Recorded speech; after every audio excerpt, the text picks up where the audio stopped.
Welcome back to Coffee and Conversation.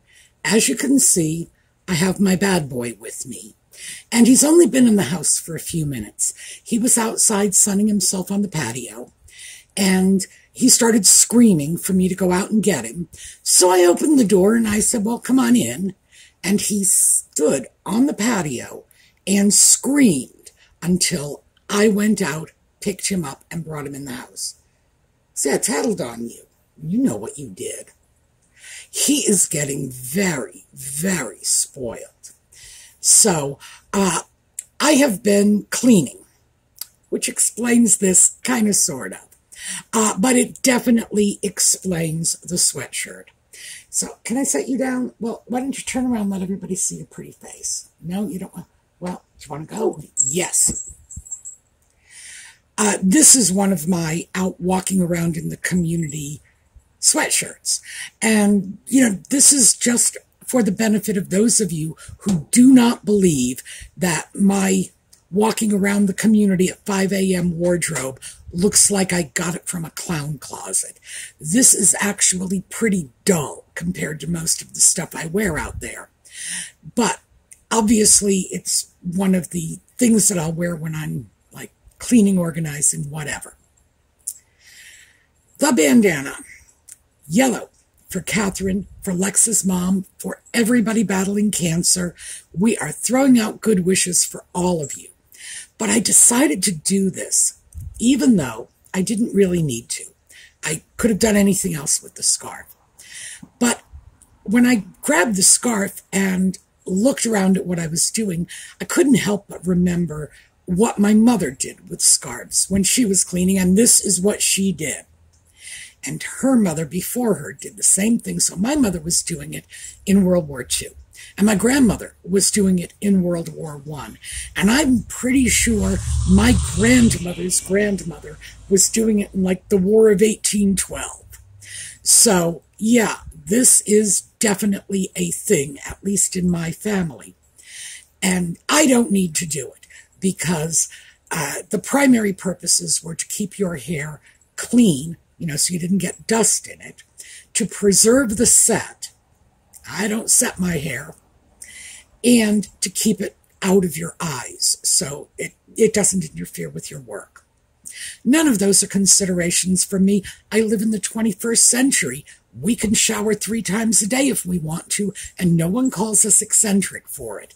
The simple truth of the matter is, even as recently as my mother's generation, that would get you called eccentric. All right, we are going to take a quick look at the intro. Audie is trying very hard to get into one of my boxes. And if you saw the thumbnail, you know he actually made it last time. But we will be right back.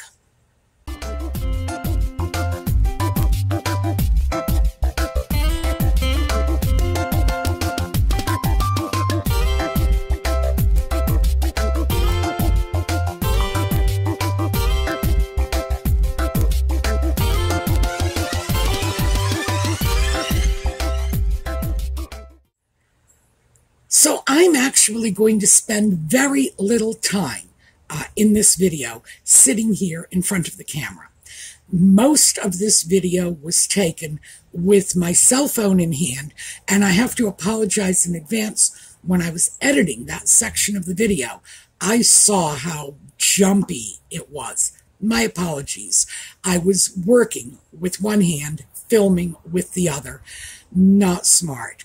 And maybe I will just try to set it up on a tripod, but part of the problem is when I use a tripod, I never get what I want in the shot. It just, I got to work on that.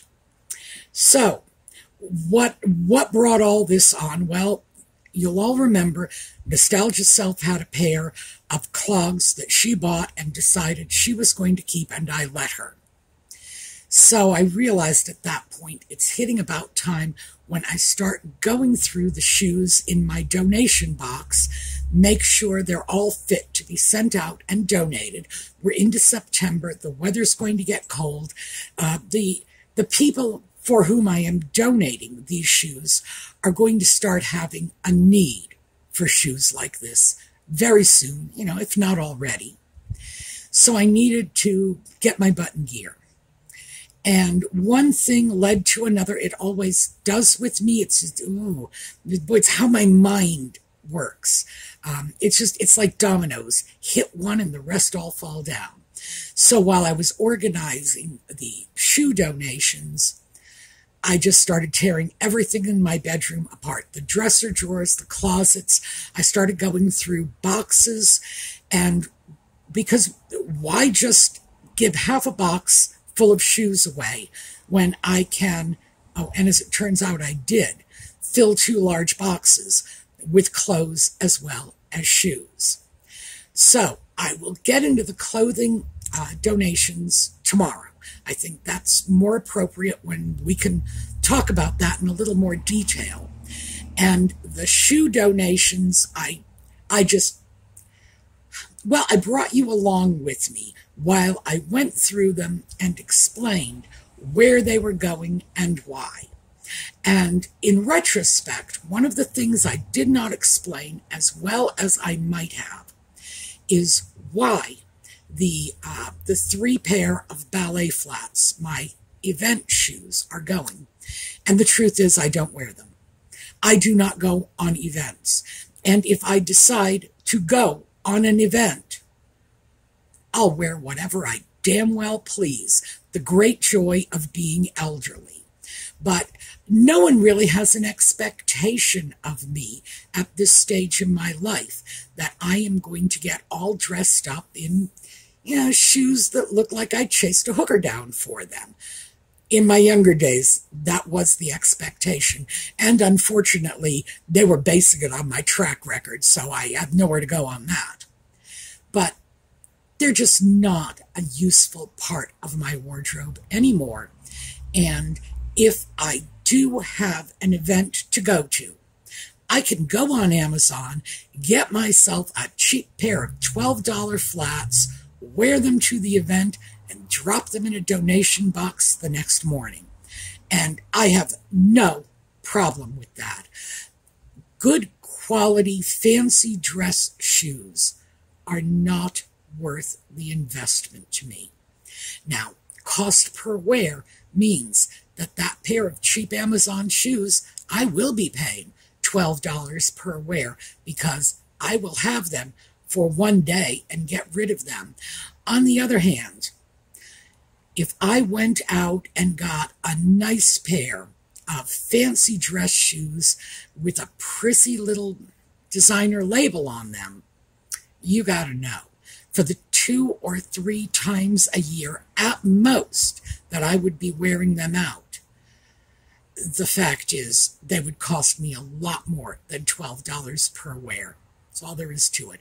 So I've gotten practical about it. I will deal with event shoes if and when I have to.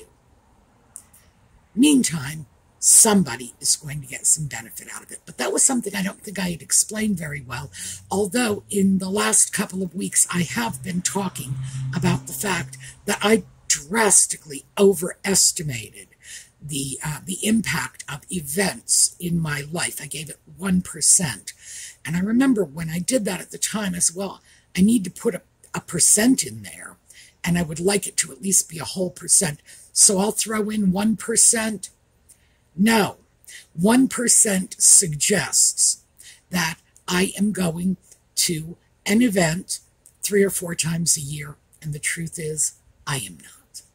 So, that explanation out of the way, let's take a trip into my bedroom with my shaky camera work and take a look at what happened with the shoes. So, what are we doing here?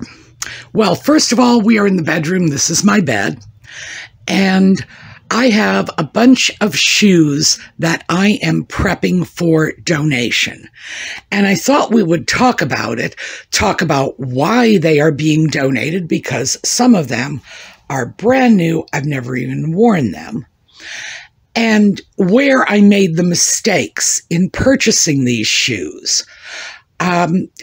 Now, keep in mind, I'm not trying to donate my mistakes. What is a mistake for me could be a terrific shoe for someone else. Here we go. Those are cute. They're not very expensive. It's just that they really do not meet my needs.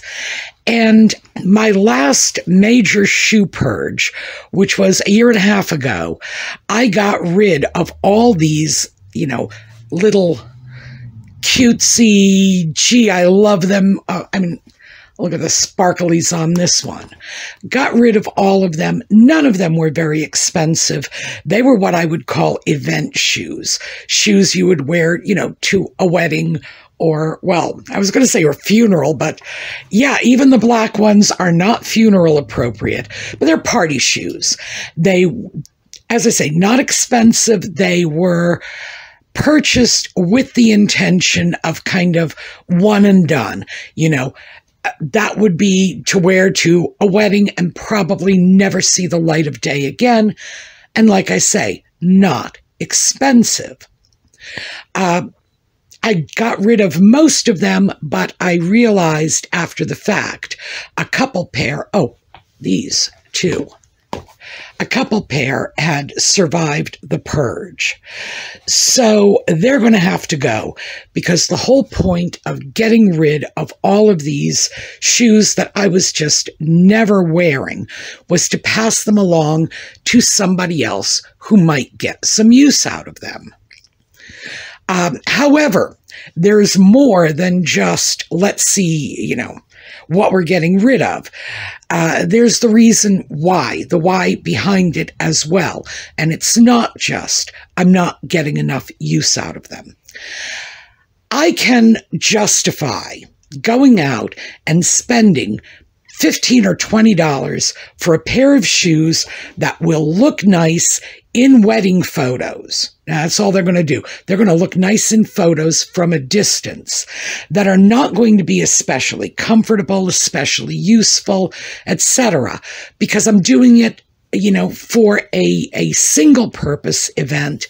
Yeah, I can justify that. At least I used to be able to. I'm really not comfortable with that notion anymore. But if you look at these, never worn, they are nice. They are still supple. They are not leather, but they have that suppleness you would expect from real leather. They have some good padding here at the ankle, but they're not good shoes. This is not what your feet should be in. If you were planning on getting something like this and wearing it for more than an afternoon or an evening, I would say, oh, please rethink. Also, these have been in a box, and by that I don't mean a shoe box, I mean a large storage box with other items. And look at the way they are losing their shape, and that is even when I have stuffed the toes with tissue. And that too, I've spoken about this before. If you love your shoes, get yourself some shoe trees, because this is what happens when you don't. And just in this pile alone, I have better examples of that. So these are going. And the way I am dealing with this is I have a bunch of little shoe boxes. This one doesn't have a lid. In Minnetonka, you're going to see several of these boxes because I do love that brand, and they are leather, and they won't fall apart like this after a couple of wearings. So I am just packing these up for starters. I've done everything I can for them, and even though, as you can see, they're sort of folding in on themselves, I have done everything I can for them. They are clean because they're brand new. So these are going into the larger box, just like that. Oh, and by the way, I need to apologize for the lighting. I'm doing this in the bedroom, so I have access to the bed. Audie is not inside right now.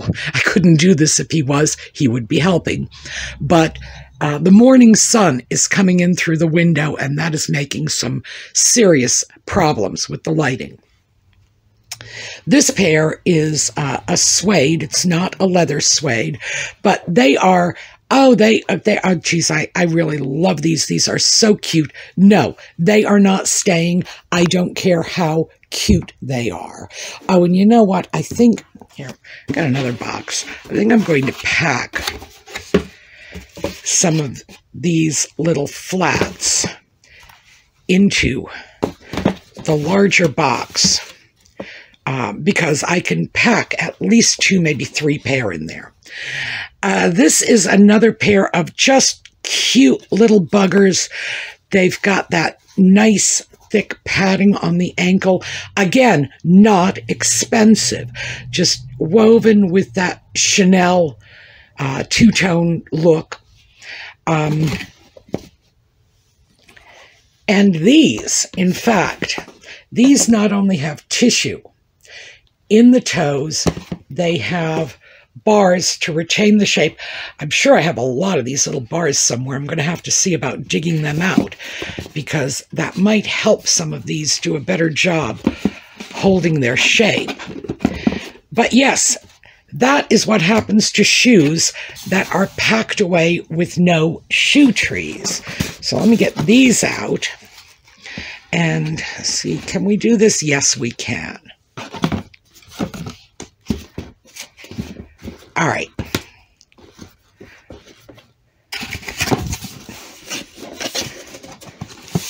Now, can I get that closed? Yep. Okay. I have 3 pair in one box. That box is the box that I got my Eastland saddle shoes in.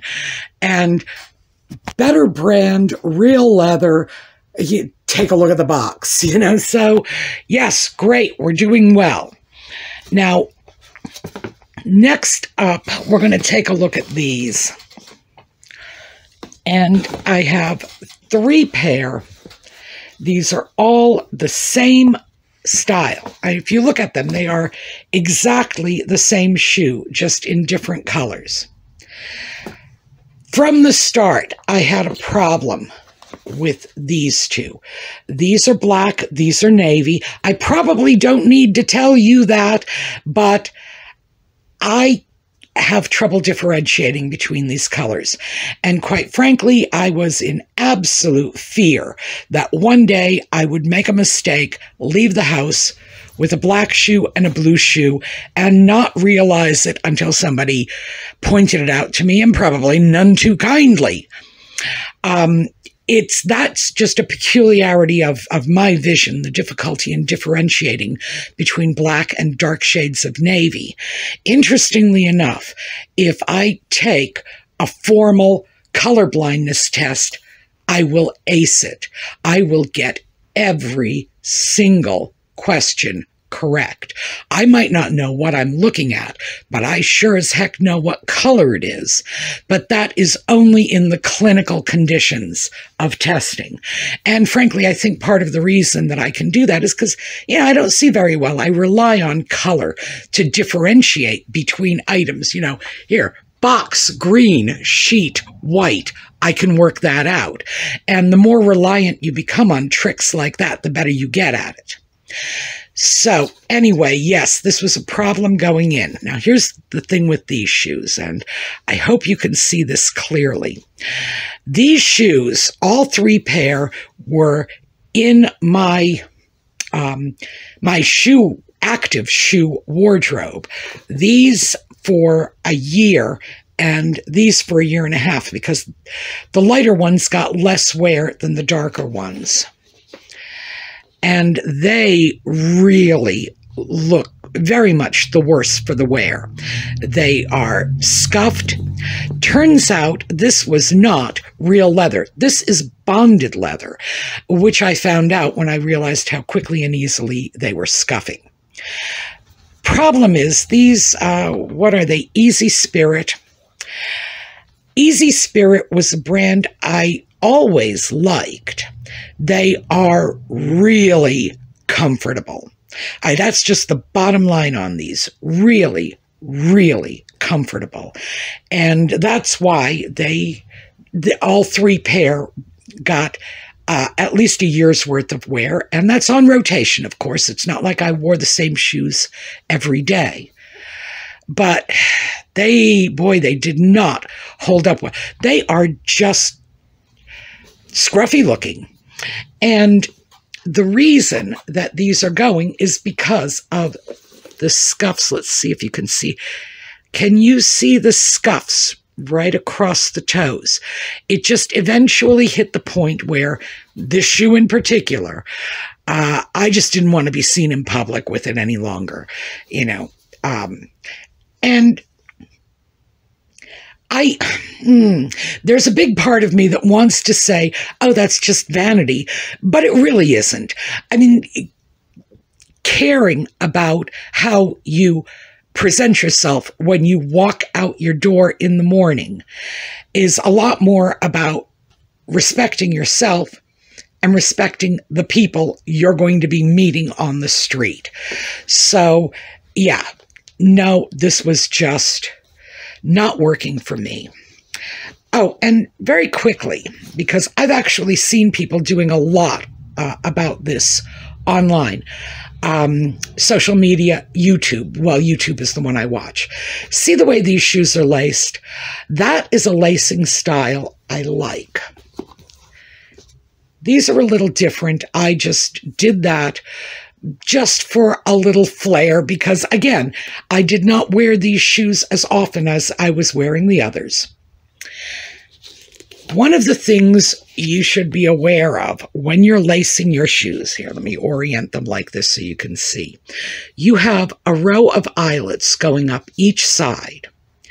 And when you properly lace your shoes, what you're doing is you're using the cord, the shoelace, to keep your shoes tightened around your foot.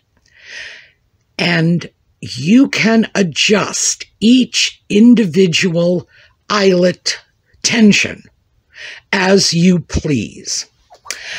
And that's going to give you the best fit. I have seen people doing intricate lacing, bar lacing. Oh my Lord, I hate that. That's when they lace the shoe so that it looks like straight bars going across. The problem is they're not taking this end of the lace and running it through this eyelet, so there is continuous and consistent tension across the vamp of the shoe. Now, it goes through here, it goes up here, and then back and forth. If you've ever looked at one of those bar lacing eyelet patterns, I'm going to find one and see if I can just insert it into this video. You will see where the problem is. It's not good for your foot. It's not good for your shoe. And I don't care how cutesy it looks. If you are taking a pair of expensive leather shoes, and Lord, I have seen men do this on custom shoes from very, very good shoemakers, that they are paying literally thousands of dollars for a pair of shoes and then doing something like that to them. Good Lord, that is just plain crazy. Remember, your laces are not a fashion statement. They are functional. So just make sure they're doing the job they were intended to do. At some point, I'm going to show you some tricks my physical therapist taught me about lacing things like sneakers.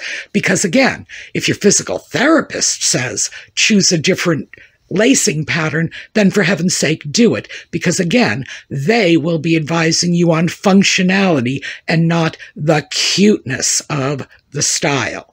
So yeah, that's beyond me. So these shoes were not, well, they were cleaned, but they were cleaned superficially. I didn't actually scrub the bottoms down, as you can see, but I did, get them dusted off so they were at least, overly cleaned up before I started putting them away. When I pop these in a box, as you can see, just look at these two shoes. This one obviously got distorted in the shape. This is a style that seems to be, ooh, I'm going to have to scrub that down a little. I didn't notice that. Look, we've got schmutz on this. Got to deal with that.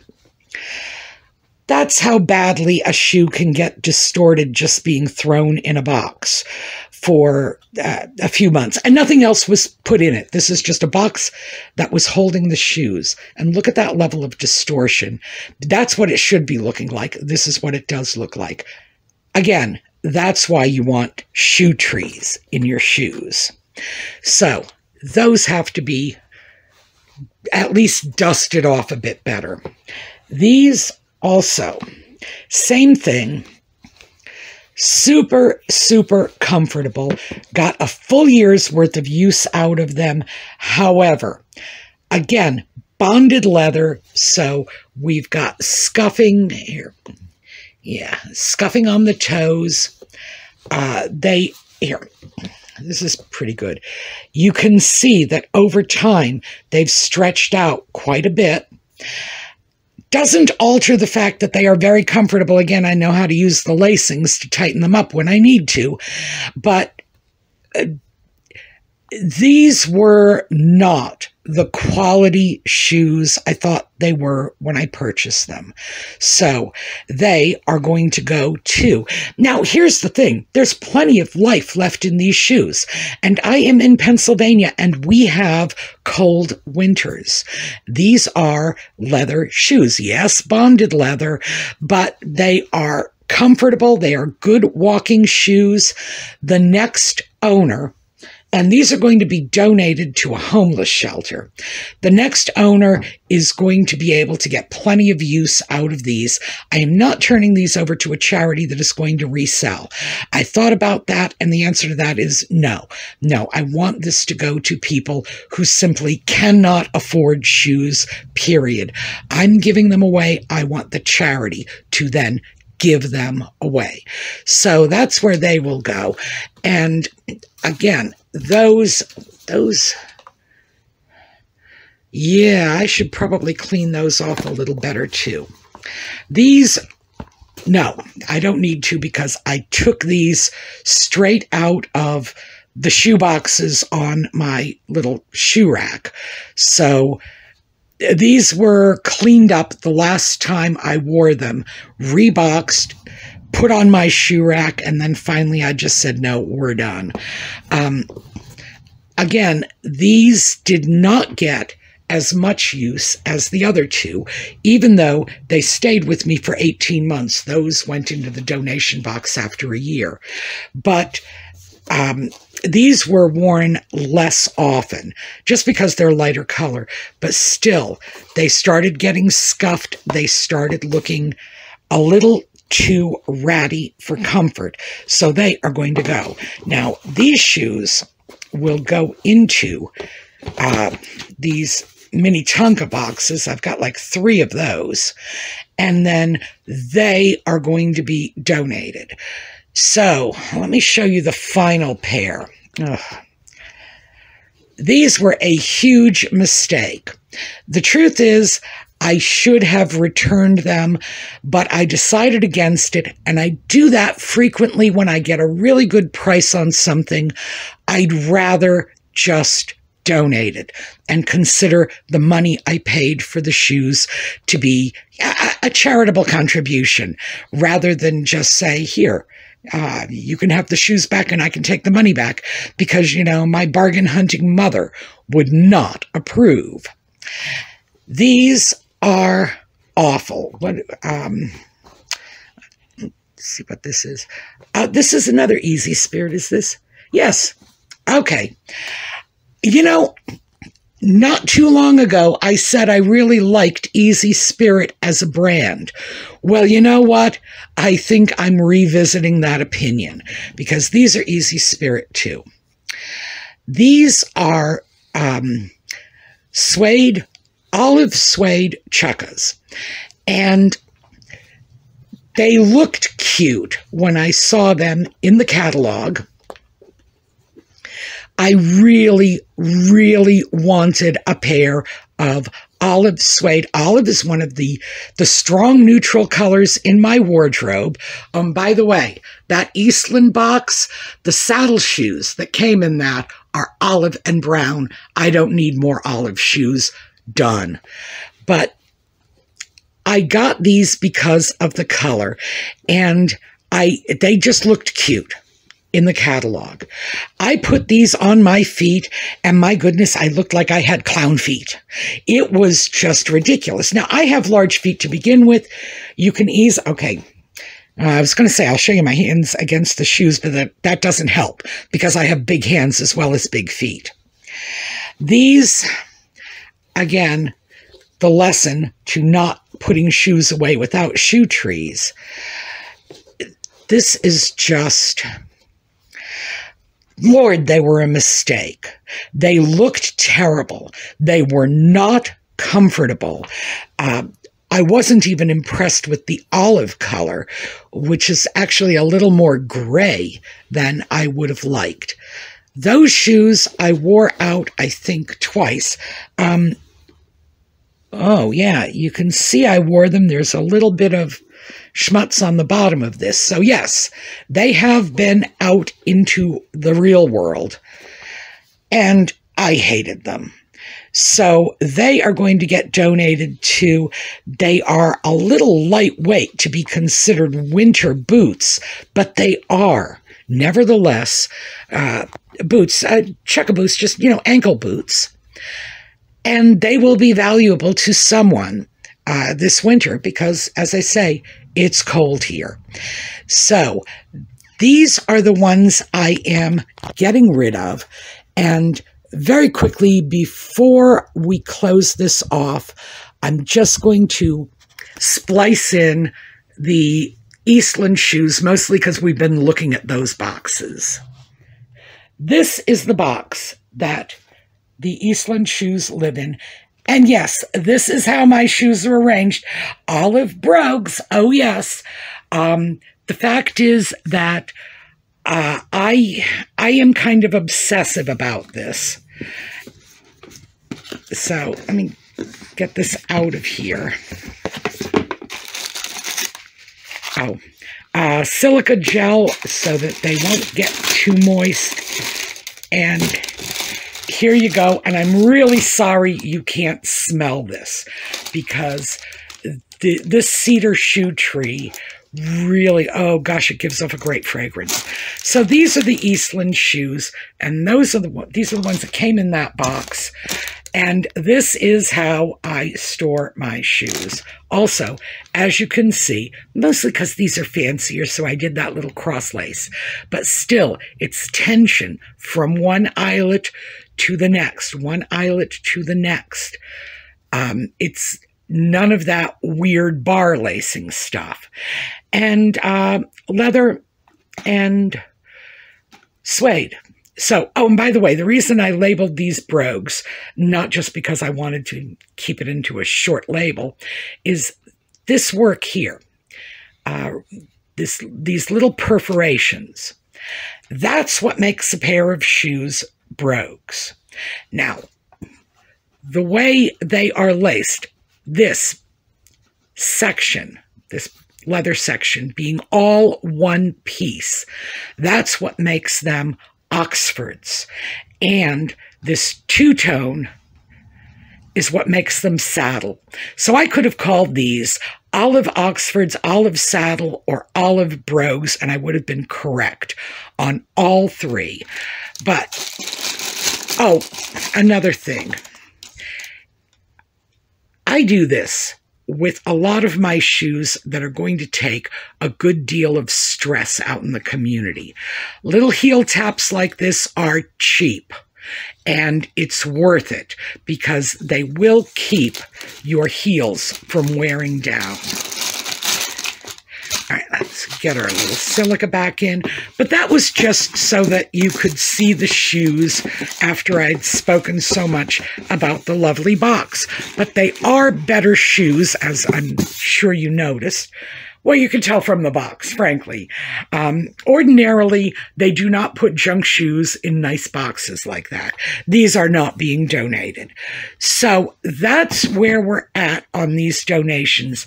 Yes, 2 pair have got to be cleaned up. And I should probably... No, these are good. Okay. 2 pair have to be cleaned up. Some of them I'm just going to stuff out the toes with tissue. I have some extra boxes.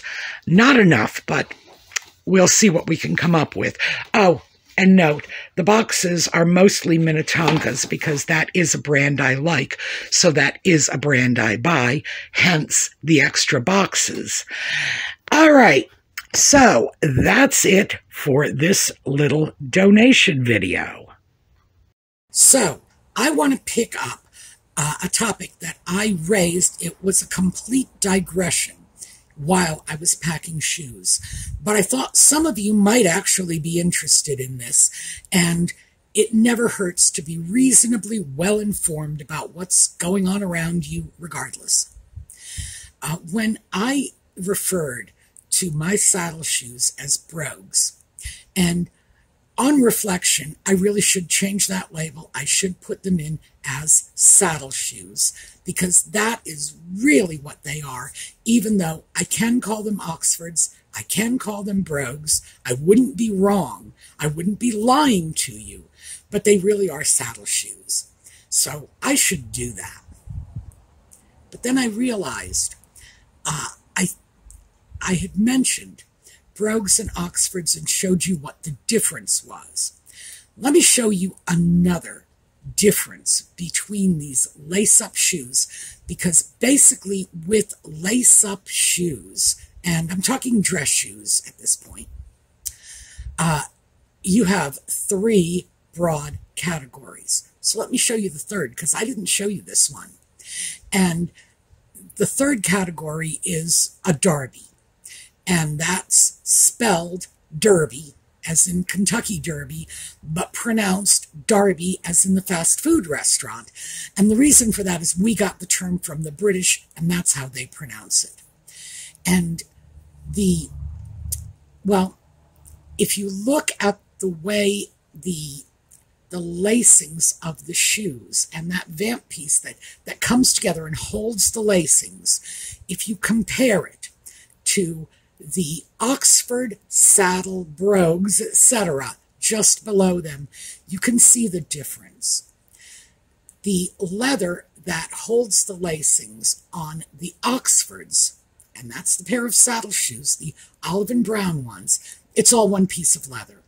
If you look at the Darbys, that's the one above, the navy blue ones.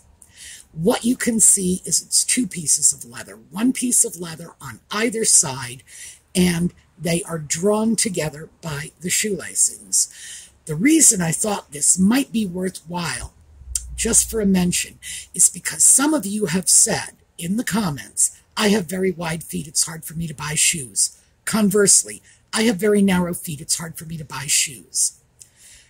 Darbys may well be your answer, because the way Darbys are constructed, there's usually a fair-sized gap between those 2 lacing flaps that come up on either side. And a fair-sized gap means you can tighten them a lot for narrow feet.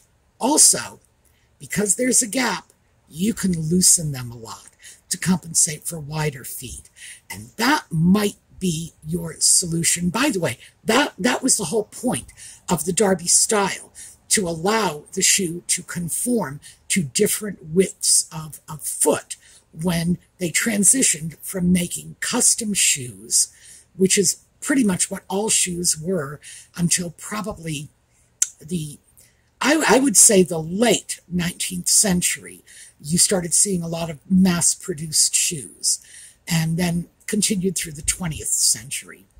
But prior to that, shoes were custom. When they started being mass-produced, you needed a way to cope, and that was the whole point of the Derby.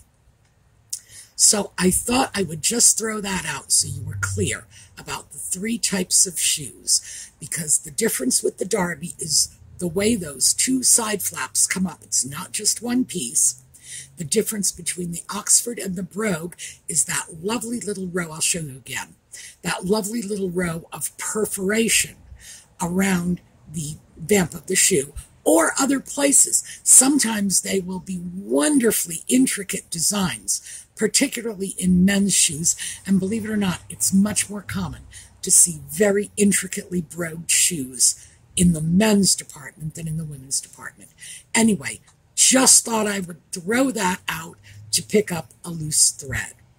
So we are going to pick up on this tomorrow because, as I said, once I started packing shoes, I realized there were other things that needed to be packed up. And I had to do some mental gymnastics to give myself permission to throw away items that I had worn only once or twice. But, well, I'm not throwing them away. I'm donating them. But, move them out of my environment when I had barely gotten any use out of them at all. And I am going to share the justification I used, how I talked myself into it, and why it was I needed to get rid of some of these things, and where that leaves me. Because I know deciding to get rid of items that maybe you're not wearing at all, but you paid good money for them and you only wore it once. Oh, it's my mother sitting on my shoulder shouting in my ear on that one. But I think I have worked out a reasonably good justification for this that will go down smoothly. That's the key. And give us permission to do this. But we are saving that for tomorrow. Today, we are just going to take a look at a slideshow and hope to see you tomorrow. Meantime, have a terrific day.